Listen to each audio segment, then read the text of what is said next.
Hello, my name's Tom Thompson from the Refuge Ministries. We're all going through a lot of things, and I think I've gone through 2,000 emotions in the last few weeks. God has blessed, and I've been privileged to serve Him in both Marketplace with 11 Subway restaurants, as well as the nonprofit that we started 20 years ago. And I'm just here to share with you that I'm just a common guy that's truly just seeing a lot of things within me come out right now. That's very much things that I just know is bringing up for me to repent. And some of these pieces for me is just the overwhelming sense of fear, even the pride to not want to ask for help or want to hold on to things and concerned about what others might think. But right now, we're in a season where God's, I believe, bringing us together in all of our brokenness, in all of our uncertainty, even in some of our false religion and what we're trying to hide behind. And so my heart for this is that it's not about the temporal things of what we're going to share in a PowerPoint, but it's about the eternal things, about our heart towards God, number one, and our relationship, but also the people we serve and the communities we serve. And so as you look through this, I pray that these will be resources practically for you to expand the eternal things, that we can then come together as one, that we can then help our neighbors alongside each other.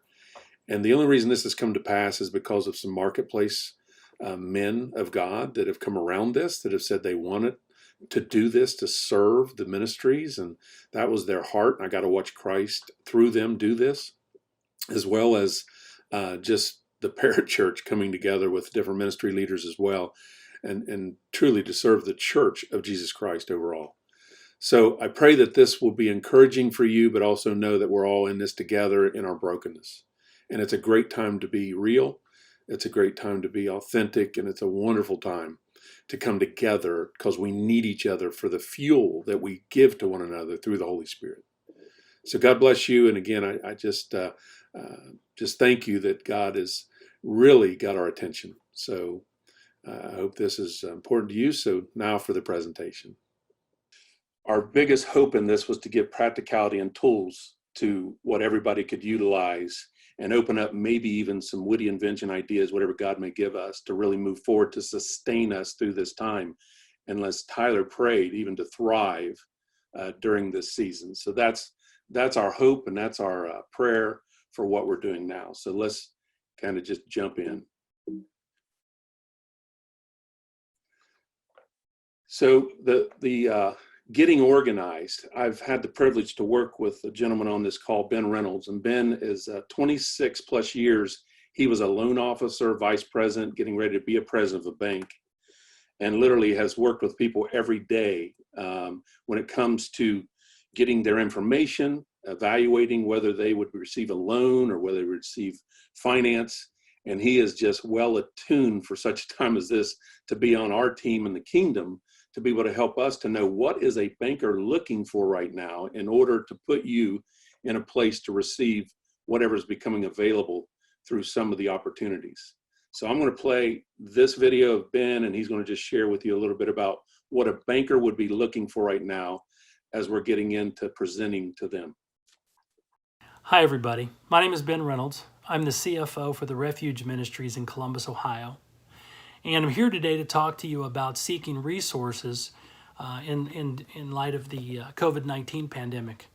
None of us are escaping that right now. It's affecting all of us. Our organizations are definitely getting hit in regards to revenue and sales, personnel, operations across the board. And what I'm here today to do is to help you prepare to talk with people like the SBA and your bank and other vendors. Before joining the Refuge Ministries about 5 years ago, I was a commercial banker for 25 years, and this is kind of what I did for a living. I helped assess financial situations and conditions in businesses. And I can tell you this from experience is the first thing that you have to do when you're seeking resource, and that's what we're talking about today, is you have to get organized. Initially, what you're going to need is you're going to need a profit and loss statement and a balance sheet. If you don't know how to make one of these or get one of these, then you need to talk to your CPA or your banker. The next thing is you're going to need to gather any of your tax documents. That would be 990s or any other form of taxes that you have to submit on an annual basis. One caveat with everything I'm going to say today is you want to make sure that you have them ready in digital format. If you don't have some of this, reach out to your banker or your CPA. They're probably going to have a majority of the financial information that you're going to need if you don't have that readily available. In addition to the financial aspect and the tax aspect, you're going to also need specifically to know what your payroll is. One of the SBA programs centers specifically on providing us resource in order to cover payroll. For example, they're going to want to know, your bank's going to want to know when you go in to apply for the PPP program at the SBA, they're going to want to know how much payroll you've paid from April 1st of 2019 through March 30th of 2020. So have that number ready for them. In addition, gather your leases for any landlords that you pay. Gather your loan documents so that you know how much interest and what your payments are and your balances of all of your loans. Gather all of your invoices for vendors, especially mission critical vendors, for example, utilities or any suppliers that you deal with. Anybody that you're dealing with on a regular basis, you want to have their information in front of you. And then also, too, you want to gather any information about your business, such as organizational documents, articles of incorporation. The other thing that you want to do is you want to work on a narrative so that you can adequately explain how this pandemic is affecting you right now. The bankers are going to want to know specifically how is it affecting your business? Is it affecting your sales, your personnel, operations? So be prepared with at least a couple of paragraphs of how this is affecting you right now. Once you've gathered all that information together, the second most important thing you're going to do is communicate. As a banker for 25 years, I can tell you this with certainty. If you're having difficulties paying or with your cash flow, the best thing that you can do is call the people that you're dealing with and let them know. The silent treatment is not going to work. Don't ignore this. Be a good steward. So I would start to communicate from the top down. You know, all of your loans and your leases that you have with your landlords, call your bank, call your landlords. Let them know what's going on. A lot of times when you communicate with them, they may have options available for you, such as deferments that can help you get through this. Make sure you talk to your vendors that you're dealing with on a regular basis. They're in the same boat that you are, more than likely, and they're going to be willing to help, but you've got to call them to do that. The other thing that's very important is managing your cash flow on a day-to-day basis. You need to make sure that you can access your bank statement every day. Most people can do that online so that you see what's coming in and what's going out. Because one thing we can forget is we may have a lot of stuff set up on auto pay and we want to know what's going out and we need to control that. Because there may be some things right now that you want to shut off or you want to unsubscribe from or you want to suspend so that you can continue to make payroll and some of those things. So you need to have a complete assessment of your entire organization, your banking situation, so that you know what's coming in and what's going out. And then you also wanted to look into all sources of cash. You know, how can I become as liquid as I can to go through this process? Because what this is all going to culminate in is your ability to then apply for resource, have all the information that you need, but also for you to start to work on projections with your CPA or your banker so that you know, what am I going to look like in a month and 2 months and 3 months? And we all know that right now there's a lot of things in flux still, but be prepared. Get yourself self-organized, get your stuff together, and then you're going to be ready to move forward. Okay, with that being said, one of the other issues that we found afterwards is make sure we take full advantage of our internal resource, meaning, of course, our boards that we have. Many of them may want to step up to the plate right now in helping with some of these issues, whether it's CPA, legal, et cetera. And then as we think about sending these resources to our banker, for some of these loans, et cetera. Send it all in one package. Don't piecemeal right now, because it may get lost and hold us back in timing to be put back in the line to receive our resource. So put it all in one bundle as we're moving forward. That's very important. So then the next step is to explore some of this, the CARE Act, which was, of course, through President Trump signed last week. So this is now getting into the practicality of something right now on the table we've got to get in, and it actually needs to be done ASAP for that to happen.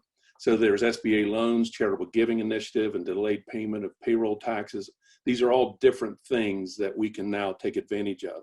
And then again, I'm going to have Ben share about that, because he's already got worked on this with 2 different areas, and they're submitted already. So here's the SBA loans right now that you can apply for. The neat part is Ben is on this as well, the line, so he can do Q&A. But the PPP is the thing that's most urgent. And then you've got the 2 others that are here that he will, of course, speak into.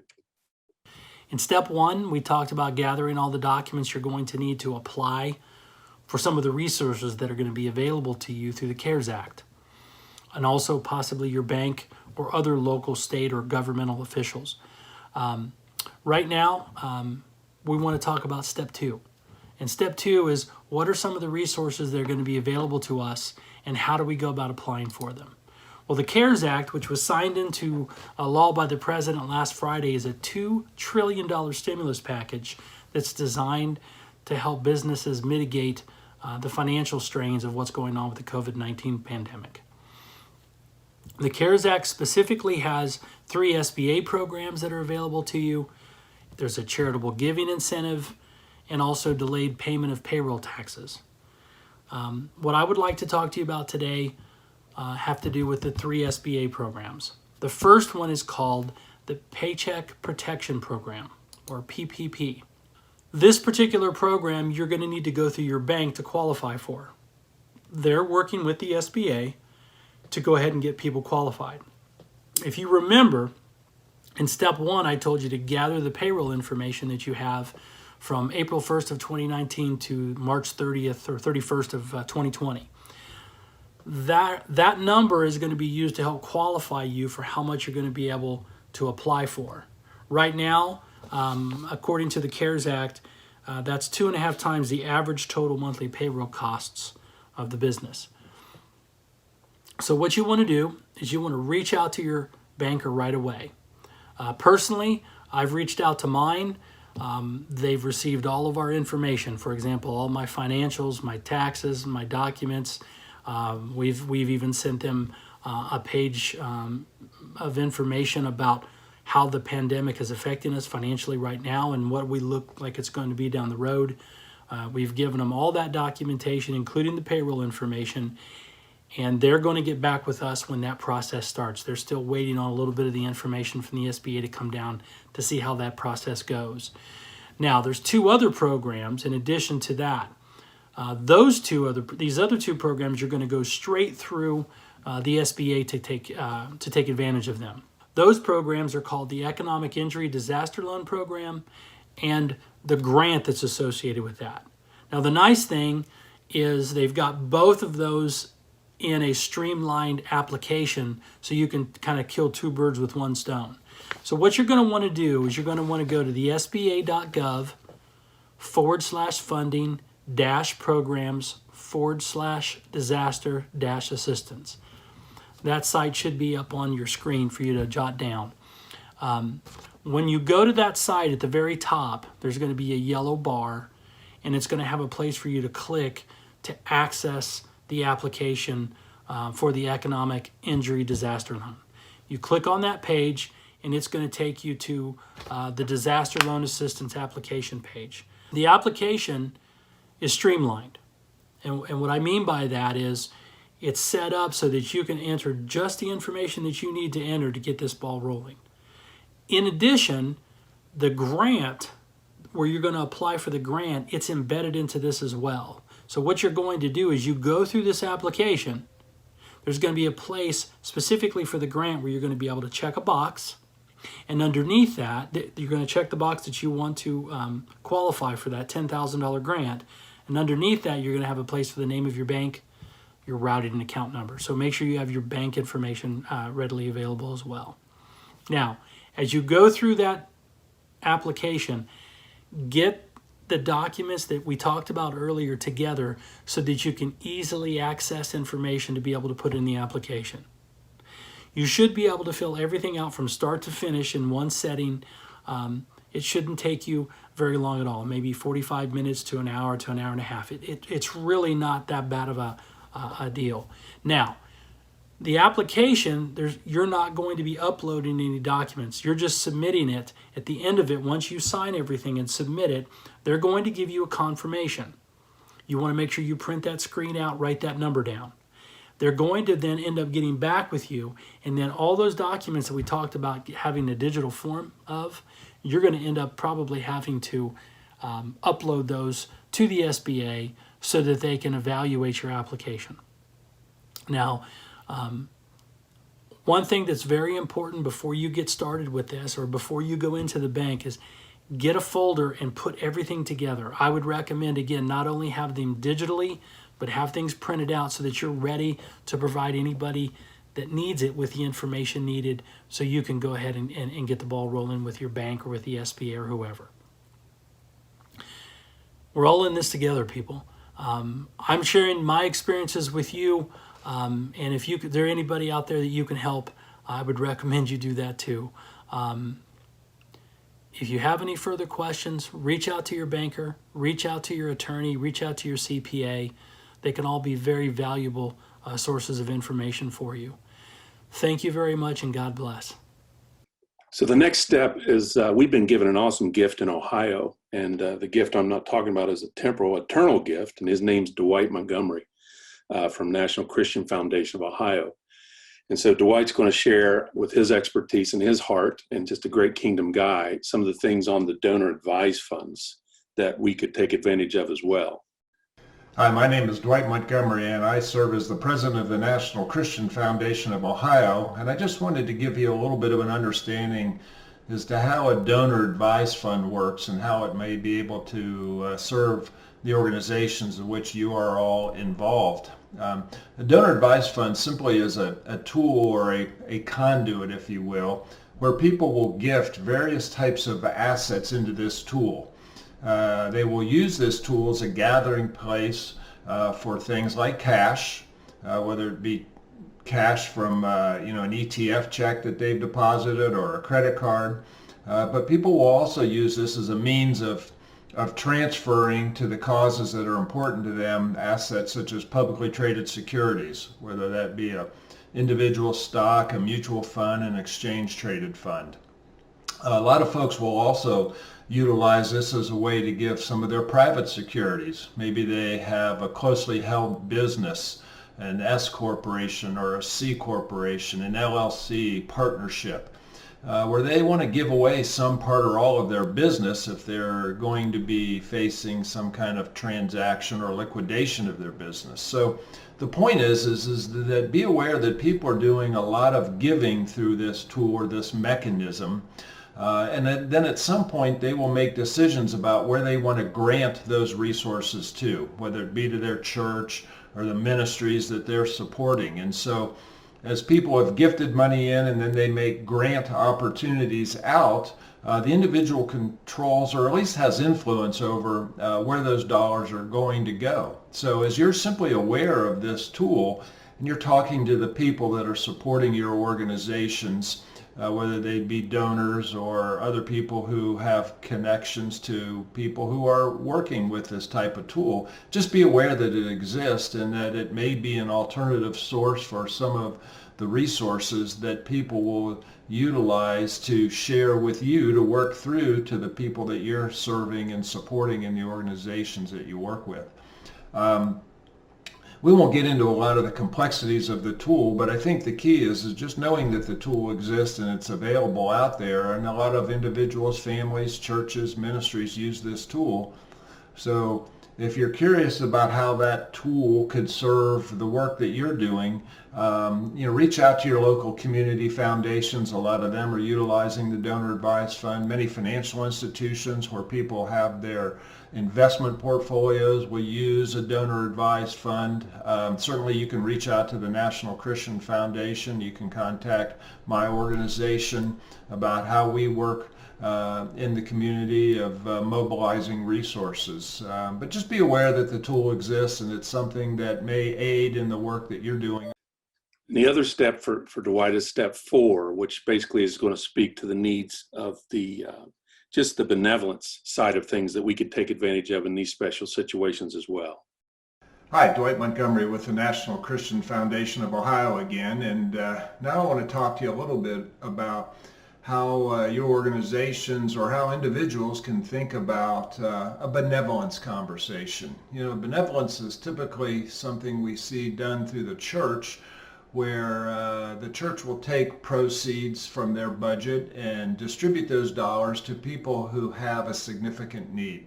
Maybe they've lost a job and they've got a rent payment to make, or there are any number of examples that I could use where benevolence is part of the conversation. And so I just wanted to make you aware that in addition to a lot of the benevolence that we see done in the church, there are other organizations that can help support this kind of giving and this kind of thinking around supporting those in need right now.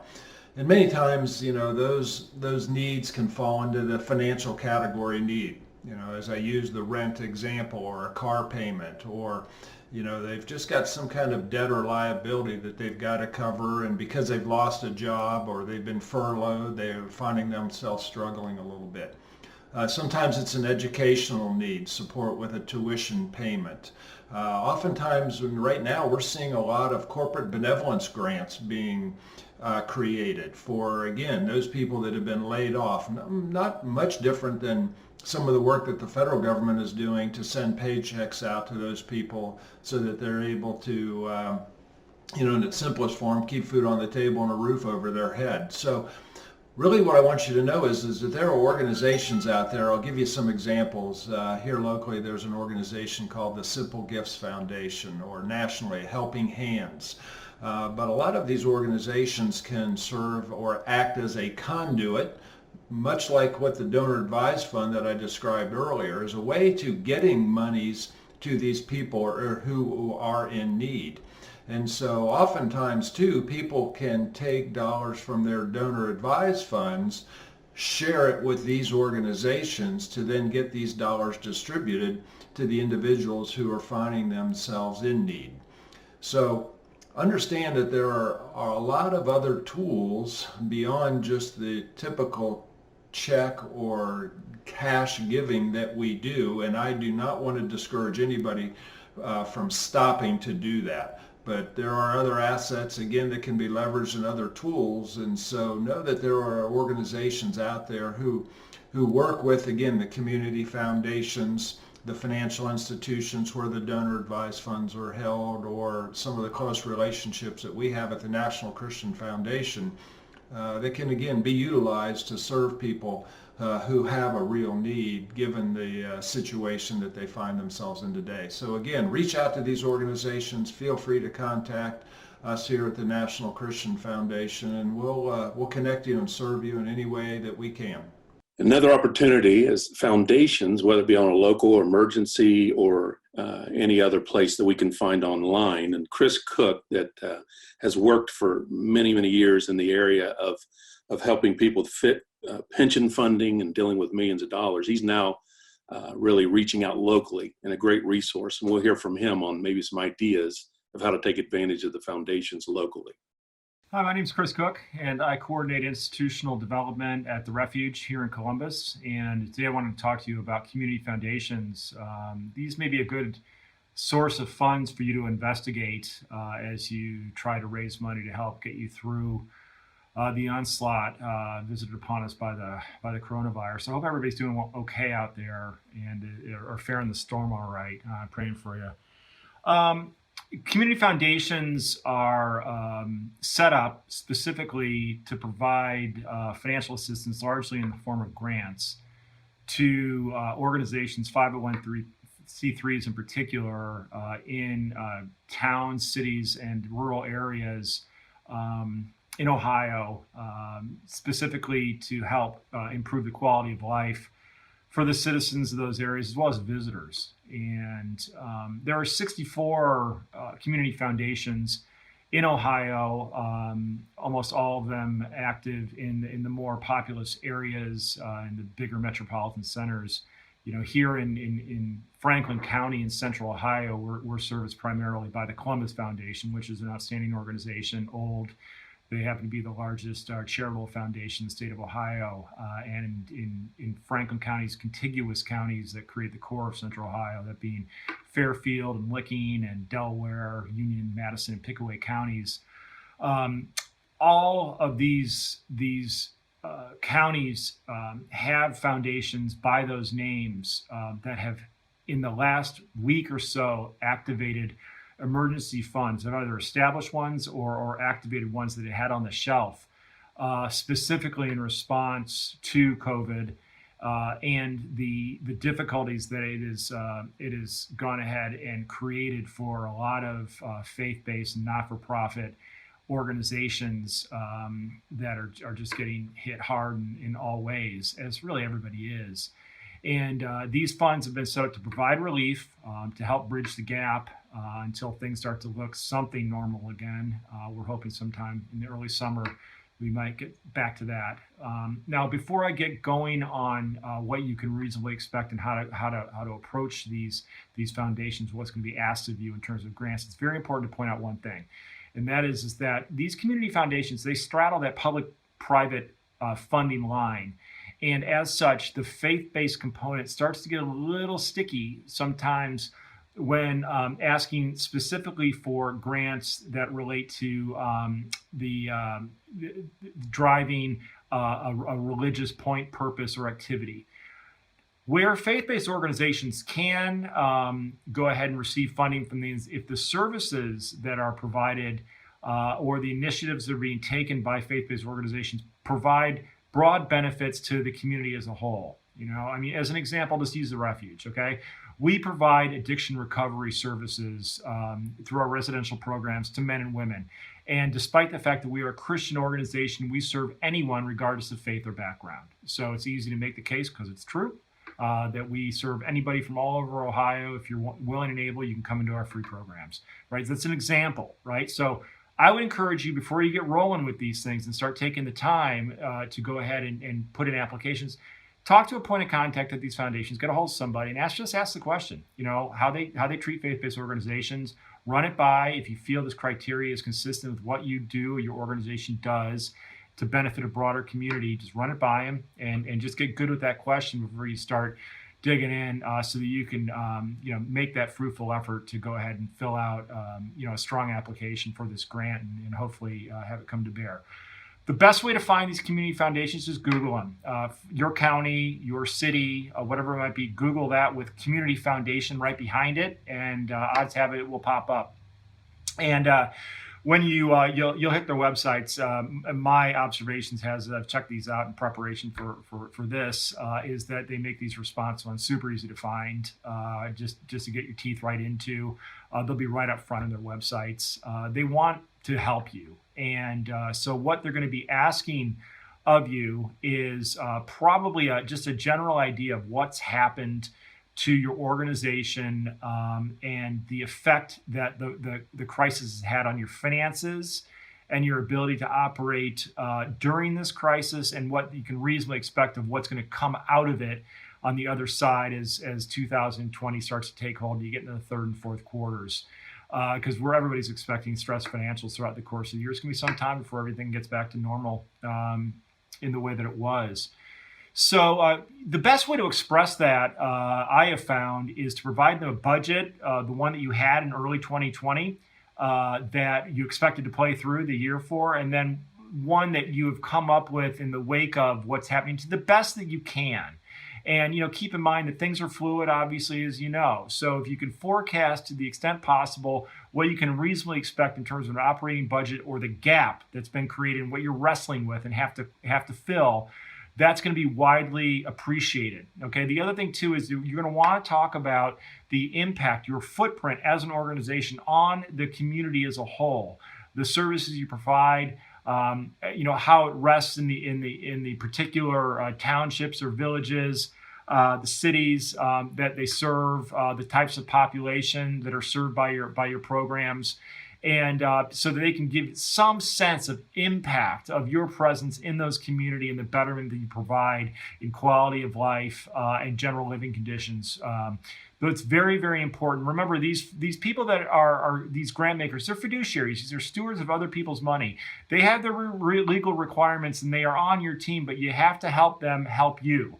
And by having your house in good fiscal shape, by having an operating budget, to be able to have a well articulated narrative about where you were, what this crisis did, what's happened, and what you can reasonably expect on the other side of this thing, to help illuminate what it is exactly that you're dealing with, so that they can get a grip on what you're dealing with and hopefully feel confident in their ability to provide relief that's going to hit with impact and help your organization. So help these people help you. They're on your team, but they do have their legal requirements. So I wish you luck with the community foundations. Again, be very careful about going just guns blazing on a faith-based basis if you don't serve a larger secular cause with regards to something that benefits the larger community. You'll have a shot if you do, but on a purely faith-based approach, it'll probably be more difficult for you. So I just want to make that clear distinction, all right?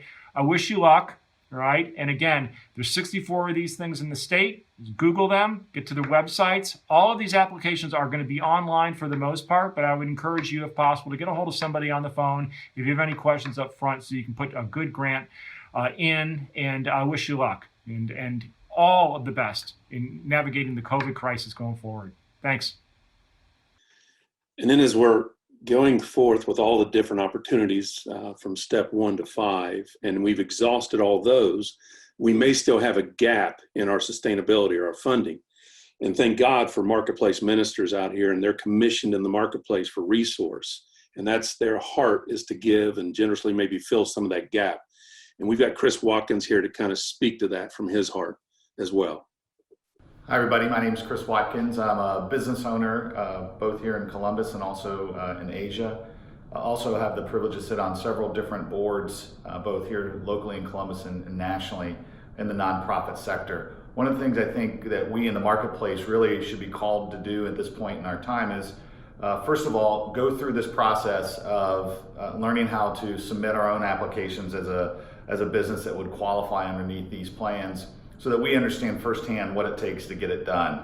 Second thing we can do is then adopt one nonprofit that we're going to come alongside to support through that process, to give our time and our talent to that process, to assist them through this entire ordeal. Many of them maybe have never been through something like this and never done a loan before for a business or a ministry. So this is a great opportunity for you to come alongside them and help support them. I think the third thing that we can do is that we can also look at our own financial resources. If we were to have some excess capital or an opportunity to be able to support nonprofits or ministries that we're a part of or have been a part of in the past, to be able to go ahead and maybe do something different than what people would expect, is actually lean forward and really push to meet those short-term needs that people might have in their ministries at this point.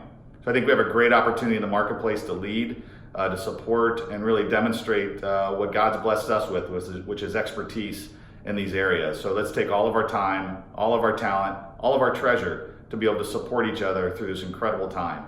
Thank you.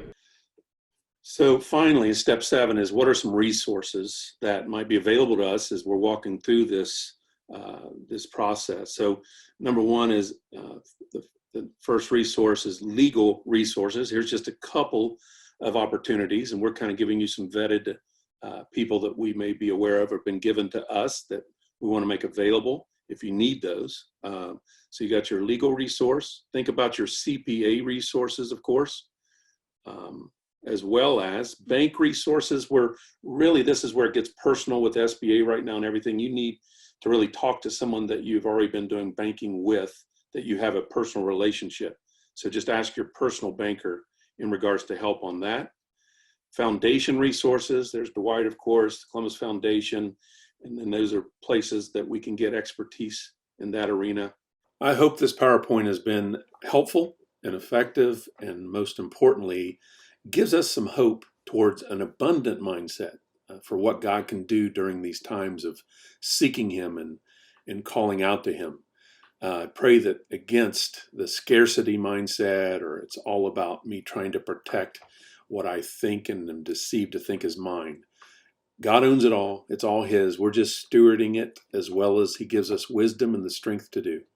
So I just want to say God bless you, and just please continue to come together, continue to reach out. Let's all become very open-handed in this time, that we can walk together in the kingdom of God as the marketplace leaders, as Parachurch ministry leaders, and the churches of Jesus Christ.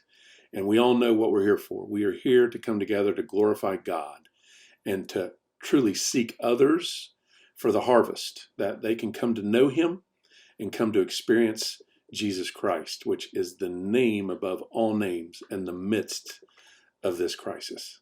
God bless you.